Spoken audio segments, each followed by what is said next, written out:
Сәлематсыздар ма? Сіздердің назарларыңызға бухгалтерлік есеп негіздері пәнінен құндық бағалау және ағымдағы бухгалтерлік есеп тақырыбына жазылған видео лекция ұсынылады. Бағалау бухгалтерлік есеп әдісінің негізгі элементтерінің бірі болып табылады. Бағалау мен калькуляциялау бухгалтерлік есеп объектілерін құнды өлшеу үшін пайдаланылады. Бағалау дегеніміз еңбек және заттай көрсеткіш мәліметтерін ақшалай көрсеткіштерге айналдыру болып табылады.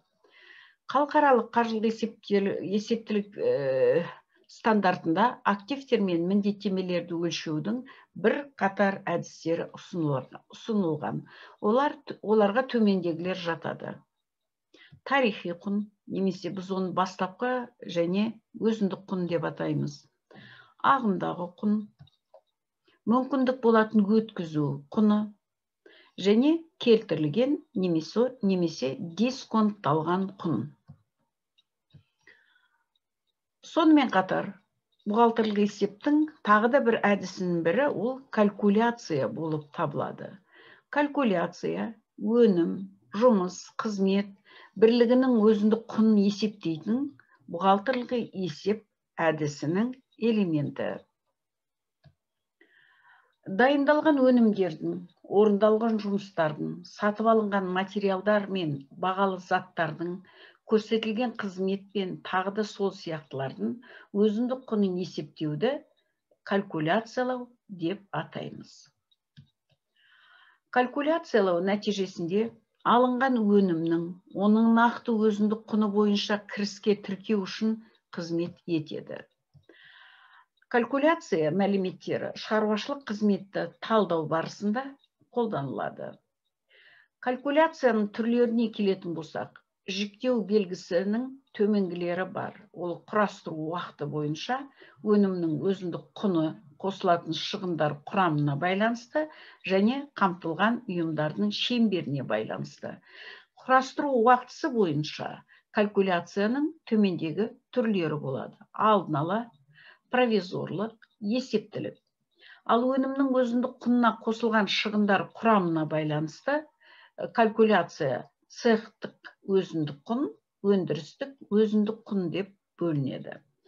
Қамтылған ұйымдардың шеңберіне байланысты калькуляция жеке, фирмалық және салалық түрге бөлінеді. Өнім өндіру барысында шығындар туындайды. Шығындар өнім өндіру жөніндегі кәсіпорынның қызметі процесінде пайдаланылған ресурстардың құнын көрсетеді. Ал топтастыру белгілеріне байланысты шығындарды былайша жіктеуге болады. Мына белгілеріне байланысты басқару жүйесіндегі функционалдық рөлі бойынша шығындар өндірістік шығындар, өндірістік емес шығындар болып бөлінеді. Ал өндіріс процесіндегі экономикалық рөлі бойынша шығындар негізгі және үстеме болып бөлінеді. Өнімнің өзіндік құнына жатқызу тәсілі бойынша тікелей және жанама. Өндірістік көлеміне қатысты айнымалы және тұрақты түрде болады. Шаруашылық процесін жүру барысында бірнеше үрдістер бар екенін білеміз. Ол дайындау үрдісі, өндіріс үрдісі және сату үрдісі. Дайындау процесі өнім өндіруге қажетті еңбек заттар мен ұйымды қамту үшін белгілі бір әрекеттің жиынтығын орындау болып табылады. Дайындау үрдісі әртүрлі шығындармен байланысты. Дайындау процесінде жабдықтаушылармен келісім шарт жасалады. Келісім шарт негізінде шикізат пен материалдар алынады. Алынған құндылықтар үшін төлем жасалынады. Материалдарды тасымалдап жеткізу бойынша көлік ұйымдарымен есеп айырысады. Саны мен сапасы бойынша материалдарды кіріске алады және өндірістік қорлардың нормаларының пайдалануын бақылайды. Бұлардың барлығы дайындау процесінде болатын кезеңдер. Дайындау процесі есебінің бастапқы міндеті төмендегіде. Бірінші, дайындау бойынша барлық шығындарды анықтау. Дайындалған материалдың нақты өзіндік құнын анықтау.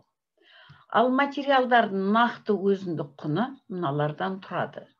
Материалдарды сатып алу құны плюс дайындау, тасымалдау шығындары осы дайындалған материалдардың нақты өзіндік құнын құрайды.